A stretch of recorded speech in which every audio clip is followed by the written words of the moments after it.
जय सिया राम। मैं ज्योति झा आप सभी का सनातन रहस्य में स्वागत करती हूँ। आशा करती हूँ आप सभी सनातनी का भरपूर सहयोग प्राप्त होगा।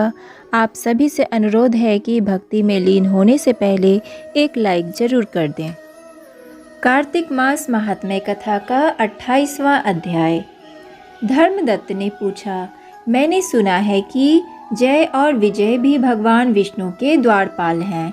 उन्होंने पूर्व जन्म में ऐसा कौन सा पुण्य किया था जिससे वे भगवान के समान रूप धारण करके वैकुंठ धाम के द्वारपाल हुए।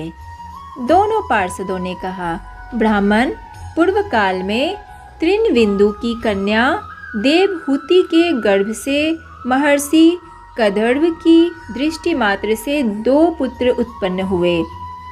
उनमें से बड़े का नाम जय और छोटे का नाम विजय हुआ। पीछे उसी देवहूति के गर्भ से योग धर्म के जानने वाले भगवान कपिल उत्पन्न हुए। जय और विजय सदा भगवान की भक्ति में तत्पर रहते थे। वे नित्य अष्टाक्षर मंत्र का जाप और वैष्णव व्रतों का पालन करते थे। एक समय राजा मरुत ने उन दोनों को अपने यज्ञ में बुलाया। वहाँ जय ब्रह्मा बनाए गए और विजय आचार्य। उन्होंने यज्ञ की संपूर्ण विधि पूर्ण की। यज्ञ के अंत में अवभृत स्थान के पश्चात राजा मरुत ने उन दोनों को बहुत धन दिया। धन लेकर दोनों भाई अपने आश्रम पर गए।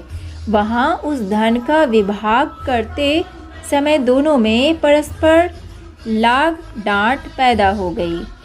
जय ने कहा, इस धन को बराबर बराबर बांट लिया जाए।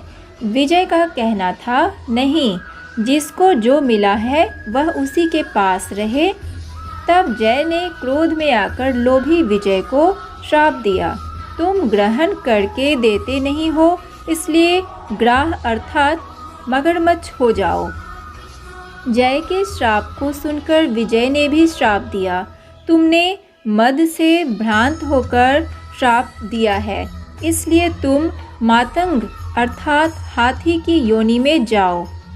तत्पश्चात उन्होंने भगवान से श्राप निवृत्ति के लिए प्रार्थना की।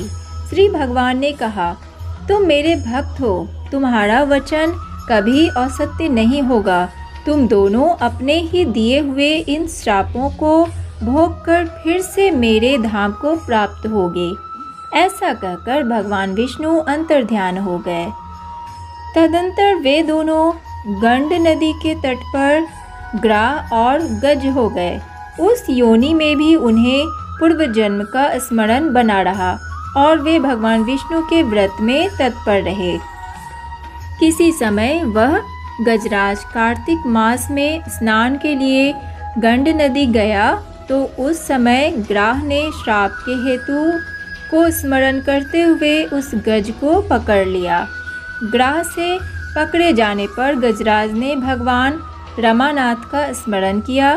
तभी भगवान विष्णु शंख चक्र और गदा धारण किए वहाँ प्रकट हो गए। उन्होंने चक्र चलाकर ग्राह और गजराज का उद्धार किया और उन्हें अपने ही जैसा रूप देकर वैकुंठ धाम को ले गए। तब से वह स्थान हरि क्षेत्र के नाम से प्रसिद्ध है। वे ही दोनों विश्वविख्यात जय और विजय हैं, जो भगवान विष्णु के द्वारपाल हुए हैं। धर्मदत्त, तुम भी ईर्ष्या और द्वेष का त्याग करके सदैव भगवान विष्णु के व्रत में स्थिर रहो। समदर्शी बनो। कार्तिक, माघ और वैशाख के महीनों में सदैव प्रातःकाल स्नान करो। एकादशी व्रत के पालन में स्थिर रहो। तुलसी के बगीचे की रक्षा करते रहो। ऐसा करने से तुम भी शरीर का अंत होने पर भगवान विष्णु के परम पद को प्राप्त होगे। भगवान विष्णु को संतुष्ट करने वाले तुम्हारे इस व्रत से बढ़कर ना यज्ञ है, ना दान है और ना तीर्थ ही है। विप्रवर, तुम धन्य हो, जिसके व्रत के आधे भाग का फल पाकर यह स्त्री हमारे द्वारा वैकुंठ धाम में ले जाई जा रही है। नारद जी बोले, हे राजन, धर्मदत्त को इस प्रकार उपदेश देकर वे दोनों विमानचारी पार्षद उस कलहा के साथ बैकुंठ धाम को चले गए।